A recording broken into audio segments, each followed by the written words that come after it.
Palubog na ang araw. Naglipa na pa rin ang mga halimaw sa paligid at sa buong mundo.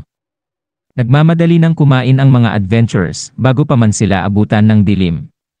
Para sa kanila, ito ay pangtawid gutom na lamang.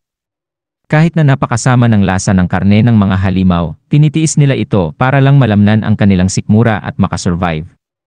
Isa sa mga adventurer ang nagsisisi kung bakit hindi pa siya pumunta sa convenience store para kumuha ng makakain.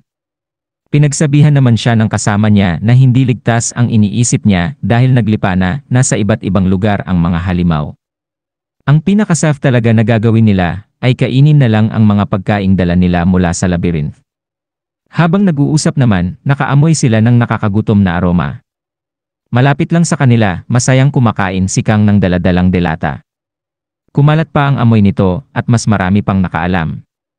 Hindi nila maiwasang mainggit sa kinakain ni Kang na hamonado. Isang lalaki ang pumigil sa masarap na paghahapunan ni Kang. Tinatanong nito kung may balak ba si Kang na i-share ang kanyang mga dalang delata. Ibinida nito na alam niyang tiga-normal mode si Kang kaya kinakailangan nitong sumunod sa kanya. Siya si Lee Chang-seok, ang leader ng Athene Guild.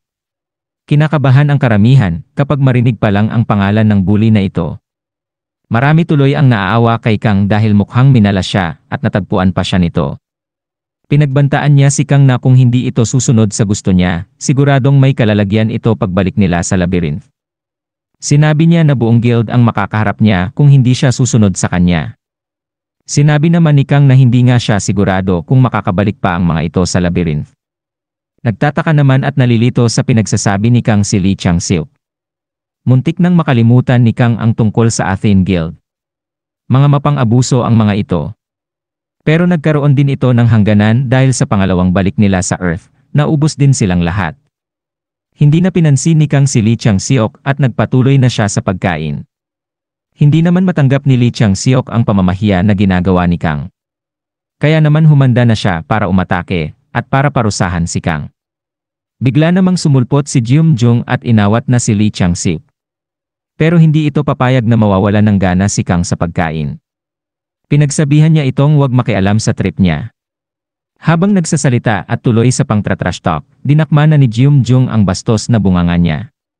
Nagkamali ng tantiya si Lee Chang-seok sa pagkatao ni Jeum-jung. Dahil inakala niya na madali lang itong mauuto at mapapaikot. Sinabi naman ni Jeum-jung na alam niya ang iniisip sa kanya ng karamihan, pero wala siyang pakialam doon dahil karapatan nila yon.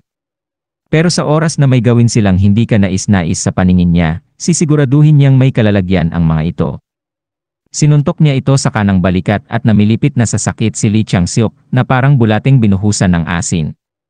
Sa unang pagkakataon, nakita ng ibang mga adventurers si Jeum-jung kung paano magalit. Marami ang natakot sa kanya pero alam ni Jeum-jung na ito ang talagang dapat niyang gawin. Kinagabihan, naiwang gising si Jeum-jung para bantayan ang mga adventurers habang natutulog. Bigla namang dumating si Kang at pinuri ang pagiging martir nito. Buong araw siyang nakikipaglaban sa mga monsters at pagdating sa gabi ay siya pa ang magbabantay sa mga ito. Sinabi ni Kang na natatakot na ang mga tao sa kanya. Sinabi naman ni Jeum-jung na wala siyang ibang choice kundi gawin ito. Napakaraming kailangan niyang bantayan at napakarami ding delikadong sitwasyon ang kailangan nilang lagpasan. Kaya ginawa niya ito para makasigurong susundin na siya ng mga ito. Nagpasalamat naman siya kay Kang dahil nagkaroon siya ng oportunidad na gawin ito. Tingin naman ni Kang ay hindi na kailangan ni Jeum-jung na pahirapan ang sarili niya. Dahil kung mag-isa lang siya ay madali niyang mararating ang City Hall. Alam ni Kang na alam ni Jeum-jung ang mga bagay na ito dahil galing siya sa hard mode labyrinth. Ang mga taong nakatakda mabuhay ay mabubuhay at ang hindi ay mamamatay. Maliit na porsyento lang ang tsansa mong makasurvive sa hard mode. Kaya kahit saglit ka lang lumagi sa labyrinth na yon ay maiintindihan mo na. Na kahit tulungan mo ang taong walang kakayahang mag-survive ay sa huli ay mababaliwala lang din ang effort mo dahil darating pa rin ang araw ng kanyang katapusan. Ang tulong na ginawa mo ay bahagya lang ma-extend ang buhay niya. Tinanong ni Kang si Jeum-jung kung bakit obsessed ito sa mga taong mamamatay lang din naman sa huli. Na-trigger naman si Jeum-jung ng tanong na ito ni Kang. Naghanda na siyang tumayo sa pagkakaupo niya para kumpuntahin si Kang Taesan. Nang bigla naman niyang naramdaman ang kakaibang aura nito. Meron siyang naramdamang kakaiba rito, at nang kanyang tignan ang mga mata ni Kang, naramdaman niya ang mga mata ng taong sanay nang makakita ng kamatayan. Agad niyang dinampot ang sandata niya nang mapagtanto na hindi tiga-normal mo de labyrinth si Kang Taesan. Muli niyang tinanong kung ano ang pagkakakilanlan nito. Ito naman ang unang pagkakataong makita ni Kang ang side na ito ni Jeum-jung. Umalis na siya, pero bago iyon ay sinabi niya na alam niyang may goal si Jeum-jung. Sinabi rin niya na pag-uusapan nila ang lahat sa oras na makarating sila sa anyang City Hall. Bumaba na ang tensyon at nakahinga na ng maluwag si Jeum-jung. Napapaisip siya kung sino ba ang lalaking ito.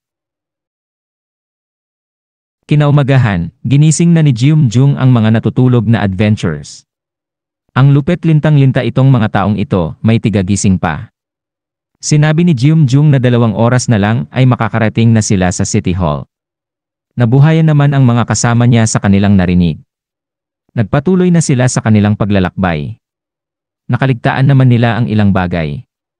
Sa pagmamadali nila, hindi nila namalayan na parami ng parami ang mga monsters na tumutugis sa kanila habang palapit sila ng palapit sa anyang City Hall. Sinalubong na sila ng mga halimaw at agad na pinatago sila ni Jeum-jung sa kanyang likuran. Pero nang makita niya na 3 monster ang sabay-sabay niyang makakalaban, pinatakbo na niya ang mga ito. Alanganin na siya sa 2, kaya malabong-malabo na ang 3. Nagtakbuhan na ang mga adventurers pero may naiwang isang bata. Inatake ito ng isa sa mga monsters pero mabuti na lang at nasalag ito ni Jeum-jung. Sinabihan na niya itong magpatuloy sa pagtakbo. Malapit na sila sa anyang City Hall at ang kinakailangan na lang niyang gawin ay bigyan ng oras ang mga adventurers para makatakbo sila papunta sa safe zone. Ginamit na niya ang Breathless Strike na natutunan niya sa kakabasa ng mga chat ni Kang Taesan. Hinarap na niya ang mga halimaw.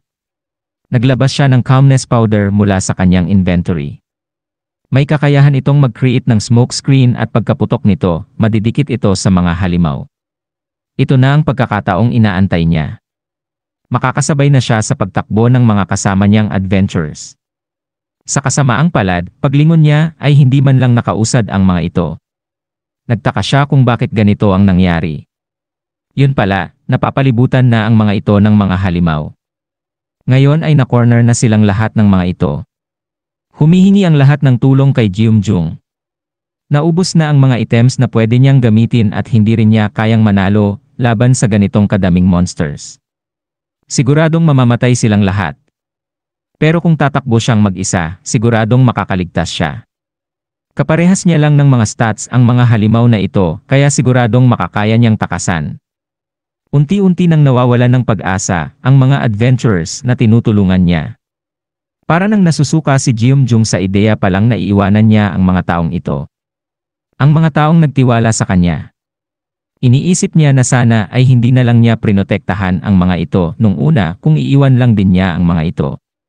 Gayunpaman, wala na siyang magagawa. Kinakailangan niyang pumili kung mamamatay siyang kasama ang mga ito o mabubuhay siya, pero habang buhay niyang dadalhin ang guilt sa pag-abandona sa mga ito.